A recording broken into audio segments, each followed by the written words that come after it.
पाहूया आवाज इंडिया मराठीमध्ये आपल्या सर्वांचं स्वागत आहे। तर नजर टाकूया आजच्या ठळक बातम्यांवर। महायुतीत वाद सुरू असताना शिवसेना ठाकरे गट आणि मनसे यांच्यात मोठ्या हालचाली सुरू आहेत।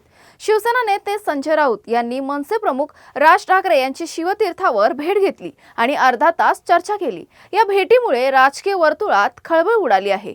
यावेळी दोन्ही पक्षांनी पालिकेतील अधिकृत गट स्थापन करण्यासाठी हातमिळवणी केली असल्याचं संकेत मिळाले आहेत। उद्या सकाळी 11 वाजता शिवसेना ठाकरे गट आणि मनसेचे सर्व नवनिर्वाचित नगरसेवक एकत्रितपणे कोकण भवन येथे जाणार आहेत। तसेच 23 तारखेला होणाऱ्या एकत्रित कार्यक्रमाबाबत सविस्तर चर्चा झाल्याचंही समजत आहे।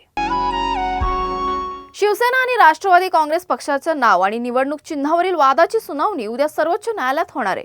पक्षात झालेल्या फुटीनंतर केंद्रीय निवडणूक आयोगाने शिवसेना पक्ष व धनुष्यबाण चिन्ह एकनाथ शिंदे गटाला तर राष्ट्रवादी काँग्रेस पक्ष अजित पवार गटाला दिला होता।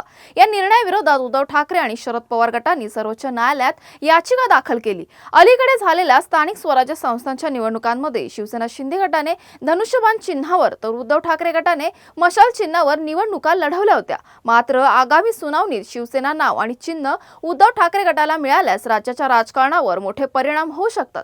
या पार्श्वभूमीवर ॲडव्होकेट असीम सरोदे यांनी सोशल मीडियावर मत व्यक्त करताना सांगितलंय की सुनावणीसाठी सूचीतील 37 क्रमांकाचा विषय उद्या प्रत्यक्ष सुनावणीस येणं कठीण आहे। मात्र जर शिवसेना नाव आणि चिन्ह शिंदे गटाकडून काढून घेण्यात आलं तर शिंदे गटातील अनेक नेते पुन्हा उद्धव ठाकरे गटात परतू शकतात, ज्यामुळे मूळ शिवसेना अधिक मजबूत होईल। तसेच उद्धव ठाकरे आणि राज ठाकरे एकत्र आल्यास मुंबई महापालिकेच्या राजकारणात मोठा बदल घडू शकतो असंही त्यांनी म्हटलं आहे। राज्यातील महापालिका निवडणुकांचे निकाल जाहीर झाल्यानंतर सत्ता स्थापनेसाठी राजकीय हालचालींना वेग आलाय। याच पार्श्वभूमीवर कल्याण डोंबिवली महापालिकेत मोठा राजकीय ट्विस्ट पाहायला मिळतोय। सत्ता स्थापनेसाठी ठाकरे गट आणि मनसेचे नगरसेवक फोडण्याचे प्रयत्न सुरू असल्याचा आरोप होत असतानाच ठाकरे गटाचे 9 नगरसेवक अज्ञात स्थळी गेल्याची माहिती समोर आली होती। दरम्यान ठाकरे गटाचे 2 नगरसेवक नॉट रिचेबल असल्याची चर्चा रंगली होती। मात्र हे दोन्ही नगरसेवक ठाकरेंच्याच संपर्कात असल्याचा दावा शिंदे गटाकडून करण्यात आलाय। याच वेळी शिवसेना शिंदे गटाचे संपर्क प्रमुख महेश गायकवाड यांनी ठाकरे गटाचे जिल्हा प्रमुख शरद पाटील यांची भेट घेतल्याने राजकीय चर्चांना उधाण आले। ही भेट कौटुंबिक असल्याचं स्पष्टीकरण देण्यात आलं असलं तरी सत्ता स्थापनेच्या पार्श्वभूमीवर राजकीय अर्थ काढले जात आहेत। दरम्यान नॉट रिचेबल असलेले नगरसेवक मधुर म्हात्रे आणि कीर्ती ढोणे यांच्यावर कारवाईचे आदेश वरिष्ठ पातळीवरून देण्यात आल्याची माहिती ठाकरे गटाचे जिल्हा प्रमुख शरद पाटील यांनी दिली आहे। पालघरमध्ये मार्क्सवादी कम्युनिस्ट पक्षाने आज सकाळी पालघर जिल्हाधिकारी कार्यालयाकडे लॉंग मार्च काढला होता। आंदोलकांनी आपल्या अनेक महत्त्वाच्या मागण्यांसाठी मोर्चाचं आयोजन केलं होतं। आंदोलनकर्त्यांच्या प्रमुख मागण्यांमध्ये पालघर जिल्ह्यात होणारे वाढवण बंदर आणि जिंदल बंदर, अदानीकडून बसवण्यात आलेले स्मार्ट मीटर ज्यामुळे स्थानिक नागरिकांना आवाजवी वीज बिल भरण्यास भाग पाडले जात आहे, तसेच शेतकऱ्यांच्या नावावर वनपट्टी वितरण यांचा समावेश आहे। आंदोलकांनी एकूण 12 मागण्यांची यादी जाहीर केली असून जर या मागण्यांना मान्यता दिली नाही तर ते रेल्वे रोको आंदोलन करू असा इशारा आंदोलकांनी दिला आहे। प्रचंड वीज बिल करणारे स्मार्ट मीटर रद्द झालंच पाहिजे, झालंच पाहिजे, झालंच पाहिजे। एमएसपी की दादागिरी नहीं चलेगी, नहीं चलेगी, नहीं चलेगी। कालपासून चारोटीपासून हा सुरू झालेला पायी मोर्चा, काल सुरुवातीला 50,000 शेतकरी आणि कामगार या मोर्चामध्ये सामील झाले होते। आज 70,000च्या आसपास हे सर्व कामगार शेतकरी या मोर्चामध्ये सामील झालेले आहेत। आम्ही पालघर जिल्हा कार्यालयावर धडकलेलो आहोत। 12 मागण्यांचे निवेदन आम्ही कलेक्टर मॅडमने दिलेलं आहे। उद्या सकाळी 10-11 वाजता शिष्टमंडळ जाऊन या 12 मागण्यांवर चर्चा करेल। आज आमचा या ठिकाणी मुक्काम आहे आणि आम्ही ह्या तयारीने आलेलो आहोत की जोपर्यंत 12 मागण्या आमच्या सुटत नाही तोपर्यंत या ठिकाणी आमचं ठिय्या आंदोलन हे सुरू राहील। छत्रपती संभाजीनगरमधील मुकुंदवाडी रेल्वे स्टेशन परिसरात मोबाईल चोरी व मुलीच्या वादातून कुख्यात गुन्हेगारांच्या टोळ्यांमध्ये गँग वॉर उफाळून आला। सराईत गुन्हेगारांनी गावठी कट्टा, तलवारी व चाकूंचा वापर करत गोळीबार व दगडफेक केल्याने परिसरात दहशत निर्माण झाली। आरोपींनी घरावर हल्ला करत नागरिकांना जीवे मारण्याच्या धमक्या दिल्या। सुदैवाने या घटनेत कोणीही जखमी झालं नाही। घटनेनंतर पुंडलिक नगर पोलिसांनी तातडीने कारवाई करत शुभम जाटसह 7 आरोपींना अटक केली। पळून जाण्याचा प्रयत्न करणाऱ्या शुभम जाटला त्याच्या घरावरील पाण्याच्या टाकीत लपलेला असताना पोलिसांनी पकडलं। या घटनेनंतर परिसरात काही काळ तणावाचं वातावरण होतं। भारताच्या वैद्यकीय क्षेत्रात अभिमानास्पद ठरणारी ऐतिहासिक कामगिरी मुंबईत घडली आहे.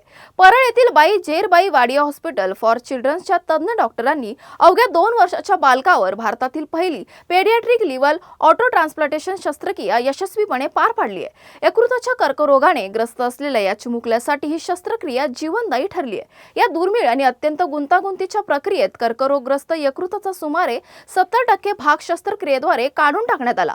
हा भाग शरीराबाहेर अत्याधुनिक कूलिंग आणि उपचार तंत्रज्ञानाच्या सहाय्याने शुद्ध करण्यात आला. त्यानंतर उरलेल्या 30% निरोगी यकृताचा भाग पुन्हा बालकाच्या शरीरात प्रत्यारोपित करण्यात आला. दाता उपलब्ध नसताना करण्यात आलेली ही शस्त्रक्रिया वैद्यकीय शास्त्रातील एक क्रांतिकारी पाऊल मानली जाते. या ऐतिहासिक यशाबाबतची माहिती वाडिया हॉस्पिटलमध्ये आयोजित पत्रकार परिषदेत देण्यात आली.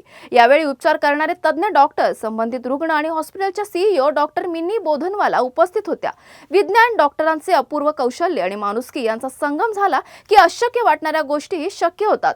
याचं हे जिवंत उदाहरण असून वाडिया हॉस्पिटलने भारताच्या वैद्यकीय इतिहासात आपलं नाव सुवर्णाक्षरांनी कोरलं आहे. कांदिवली मागाठाणे मार्गावर सुरू असलेला ट्विन टनल प्रोजेक्ट जो बोरिवली ते ठाणे फक्त 15 मिनिटात पोहोचवेल त्यासह अनेक विकास कामे शहरात सुरू आहेत. मात्र या प्रकल्पांमुळे स्थानिक रहिवाशांना स्थलांतर करावे लागणार हा मोठा प्रश्न निर्माण झालाय. मागाठाणे येथील वंचित बहुजन आघाडीचे नेते दीपक हनुमंते यांनी MMRDA कडून स्थानिक लोकांसोबत द्वेषभावाने व्यवहार केला जात असल्याचा आरोप केलाय. ते बहुजन समाजाची लोक आहेत त्या लोकांना इथून उचलून वेस्टला टाकत होते.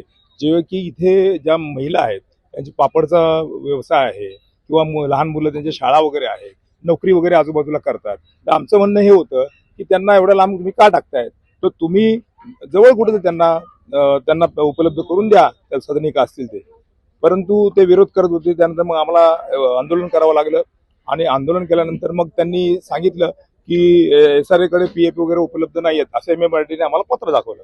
मी श्रद्धेय बाळासाहेबांना ही गोष्ट कानावर घातली. बाळासाहेबांनी SRAच्या कमिशनरला फोन केला.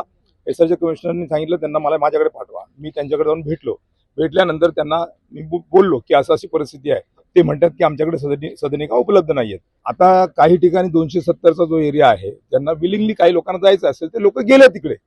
परंतु नियमाप्रमाणे समजा आता ओम साई म्हणून एक बिल्डिंग आहे त्याच्यामध्ये 305चा एरिया अवेलेबल आहे.